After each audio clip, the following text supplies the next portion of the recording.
La représentante spéciale du secrétaire général des Nations Unies, Valentine Rogwabiza, accompagnée du commandant de la force onusienne, le général Daniel Sidiki Traoré, et de membres du leadership de la mission, ont effectué du 22 au 23 août 2022 une visite de travail dans la préfecture de la Nana Mambéré, située à l'ouest de la République centrafricaine. Lors de cette visite, la chef de la MINUSCA a rencontré les autorités locales et les organisations de la société civile afin de recueillir leurs préoccupations et propositions de solutions en vue d'un retour à une paix durable dans le pays.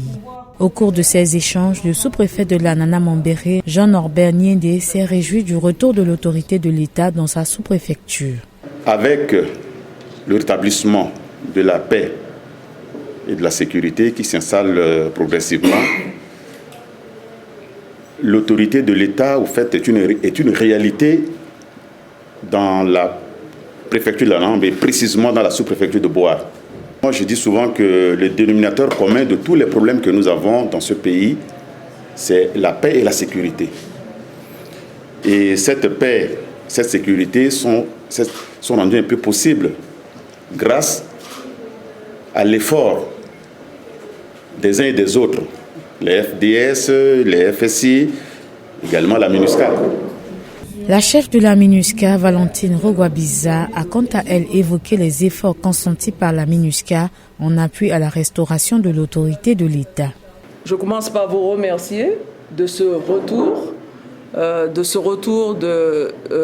du travail que nous avons fait ensemble en matière de l'étendue de l'autorité de l'État, et qui, comme vous le dites aujourd'hui, est une réalité dans la préfecture, est une réalité dans la sous-préfecture de Boar.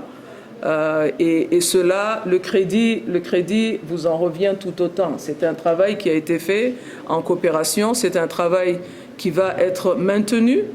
Le secrétaire général de la plateforme des confessions religieuses de Boar, Jovin Dakabo-Kété, a apprécié l'initiative de la représentante spéciale du secrétaire général des Nations Unies en République centrafricaine, Valentine Rogwabiza, de visiter et d'échanger directement avec la population de Boar.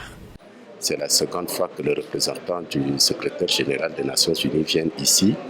Et quand ces représentants viennent, ils veulent être en contact avec toute la population pour cerner le vrai problème qui se trouvait au milieu d'elle. Donc c'est une très bonne initiative et j'apprécie cela.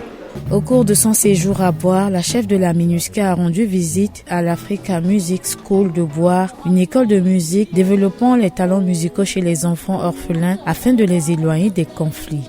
Cette tournée a été aussi l'opportunité pour la chef de la MINUSCA et sa suite de rendre visite aux forces spéciales du Bangladesh basées à Boar et à Beloko, une ville frontalière avec le Cameroun.